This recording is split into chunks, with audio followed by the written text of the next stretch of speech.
Communists keep aloof of religious camps and institutions. What is the reason? Religious institutions today assert that God exists.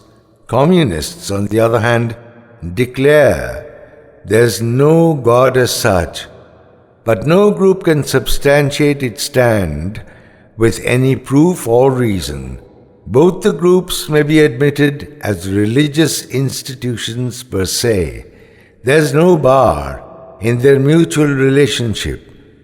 In natural process, the two camps will come closer to each other and establish interrelations. However, both the sides are happy with their respective concepts. The non-believers think it is much more convenient and easier for them to carry out entrusted work without any commitment to a superhuman authority.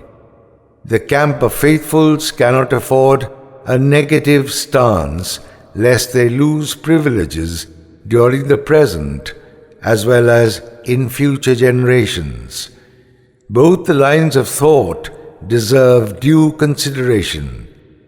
Had there been instant rewards from above, on the basis of man's actions, good and bad, then the message would have been universally accepted. Blind faith in fictitious themes of cause and effect propagated by self-motivated people need to be eradicated soon. For instance, the cause of blindness is attributed to torturing an insect in one's previous life. How funny! A butcher of the meat-selling trade is condemned forever for his sinful act, but the persons sacrificing and killing animals in a temple to propitiate a deity are spared any retaliation by the society.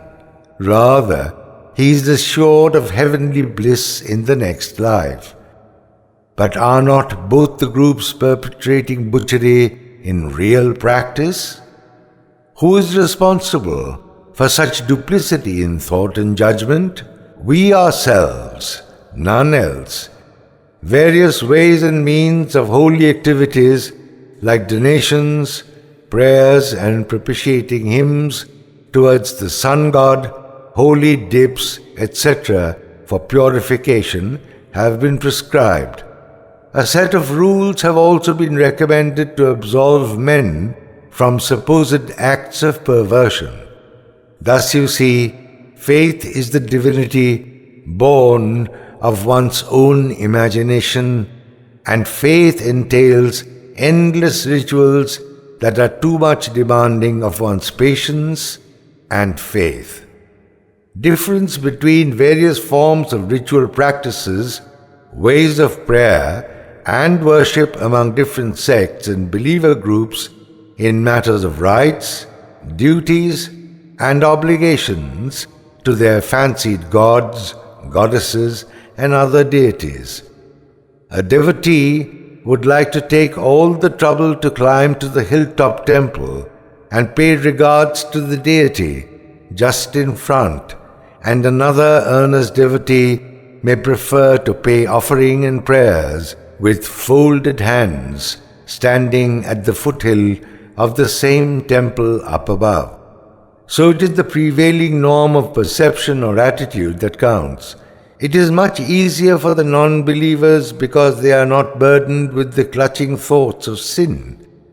But on the other hand, there will arise a lot of problems of omission and commission, many risks of eventual slips on their way to ritualistic obligations. They are, in real terms, tireless in their performance and other conceived duties. But as soon as they start feeling frustrated for non-achievement, they partake faith, which ultimately results in the formation of sects of faithfuls of particular hues and vows. The founders assume the role of demigods, creating utter confusion in the society. Frankly speaking, only very few of the self-proclaimed saints or gurus have succeeded in their arduous efforts to experience proximity to God. They begin to capitalize whatever they might have achieved and thereby allure the public to their respective camps. Genuine seekers are very, very few, and they are to be taken as exceptions. All others are impostors. These sects compete with each other to fulfill missions of self-interest with varying scales of success and failure. That is what's going on today. Everything is in a fluid state, and none can offer transparent proof of the super self in whose name they swear all the time. The difference lies in the mental makeup and attitude of the two groups. Those who are atheists and non-believers in the existence of God are not troubled with the thoughts of sin or divine grace. But those who are devotees of certain forms of divinity are always bothered with thought of cause and effect, and apprehensive of any slip in their conduct in relation to gods and deities. The non-believers may often appear dry and repulsive, but they too are not devoid of genuine emotion, as I feel. Those who deal with divinity and rituals are always concerned with their tasks and performances and credibility. They often take resort to expositions and make-believes, as if they have direct personal affinity with God or any such superpower. There is nothing but exploitation of the sentiment and inborn faith of common men and women in supernaturals. I won't disclaim the existence of genuine saints and seekers of God, but they are only few and rarely to be found, as they are never exhibitionists. Others are in most cases self-proclaimed and vain practitioners. Sooner or later, they feel their inability to achieve the supreme. They then take recourse to such foul practices just to reign over a number of followers come devotees who might have been charmed or influenced by the tantrums of the so-called gurus. But how many of them have produced any genuine proof of their pretensions about divinity? Their assertions are often sheer nonsense. On the other side, genuine atheists are also few and far between.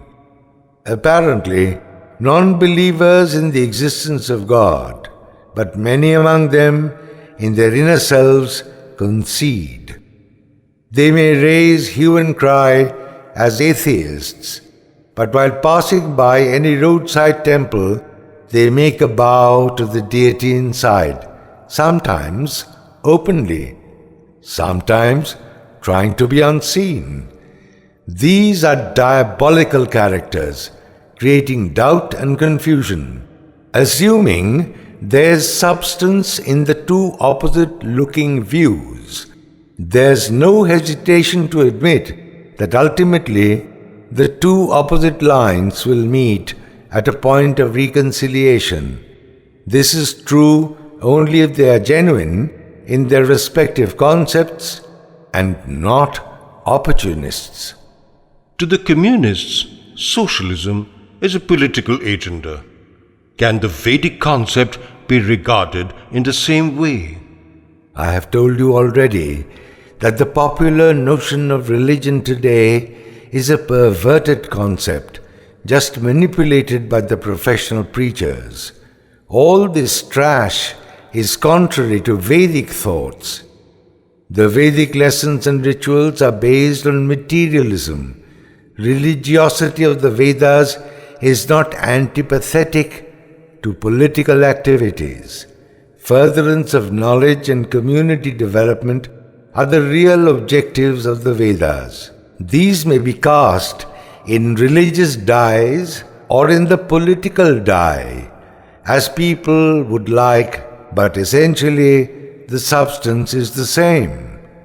Any attempt to tie up a label to it would belittle the classic. In fact, the Vedas emerged from the concept of truth. In spite of differences and disputes, truth will prevail. It is to be observed that communists have preserved the true elements of socialism. They practice it through political action. Then the Vedic tenets are also equally political in nature. Wait till the end and persevere for your objectives. What's in a name? Apparently, the intents of the Vedas have undergone a sort of metamorphosis. How could that happen? You can find the replies to your query if you make an in-depth analysis of whatever I have been telling you all the same. Avarice begets sin, and sin drags you towards death. This is a teaching of the Vedas. That is what has happened to our society today. When the society was firm on Vedic principles of equality, there was hardly any want or rancor or unrest. Their fall from the high morals began as they fell prey to the allurement of power and overlordship.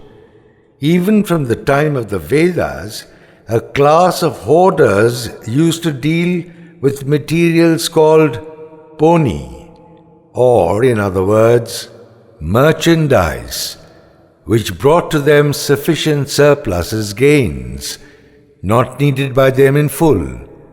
They never distributed their excess earnings to the needy in the society, but used to build up reserve stocks for future. They were not interested in the principles of equal distribution. That is how capitalism came into being. They gave new twists to the Vedic thoughts and principles to serve their self-interest, and in this process would bewilder and confuse society. Yet another class of people began a ploy to win over the credence of the common man in the society by deliberate misinterpretation of the thoughts and messages of the most revered spiritual saints to satisfy their own selfish aims of interest. Here too, the same greed for power or domination was the root cause. Our modern society is also adversely affected by the same unholy trend. The impact of such foul articulations by the greedy self-seeking class has been so unbearable on the part of our religion-inspired society that religion has since been dubbed as opium, just to keep the people obsessed and oblivious of the truth. Thus the great Vedas, with classic contents, suffer loss of face and importance because of the machinations of a set of self-seekers and conspirators. As I have already told you, the Vedas are based fully upon materialistic concepts. They never looked outside the arena of objects bearing the reflections of reality. Various forms of deities mentioned and upheld by the classic are symbolic to different aspects and forms exposed in the nature. For instance, light, wind, storm, water, cloud, soil, river, sea, ocean, sky, time, etc. The nomenclature of these elements are found in the Vedas, as for instance the sun god, the fire god, Marut, Rudra, Indra, Varun, and the like. They are our benefactors, so we must propitiate them and pay respectful homage to them. In the same way, hymns and prayers and songs in praise of these phenomena were composed. Some others gave concrete shape to their intense thoughts and feelings by making forms of deities and icons.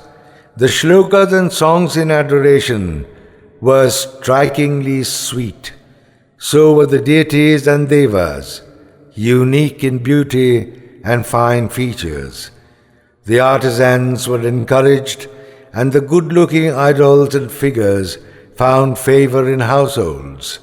This gave boosting and encouragement to the artists. Images and clay models of any natural object used to be enthroned in the habitats with much fanfare.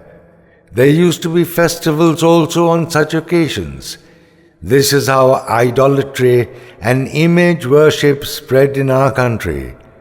Idol worship as such was not prevalent earlier as a form of spiritual exercise.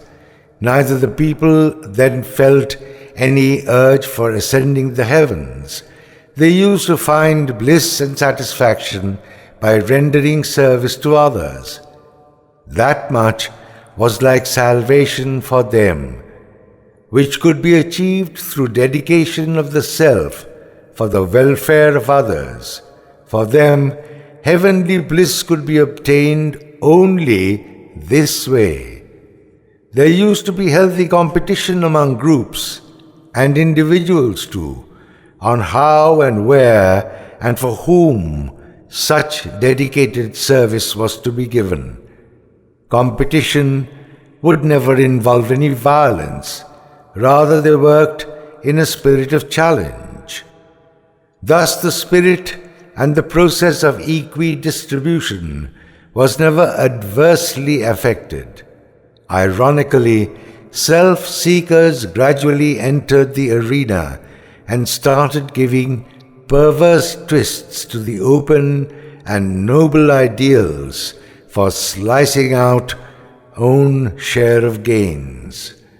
Thus came idolatry, heavenly fortune, and the like, as a formal ritual under the control of different self-proclaimed leaders of religious sects.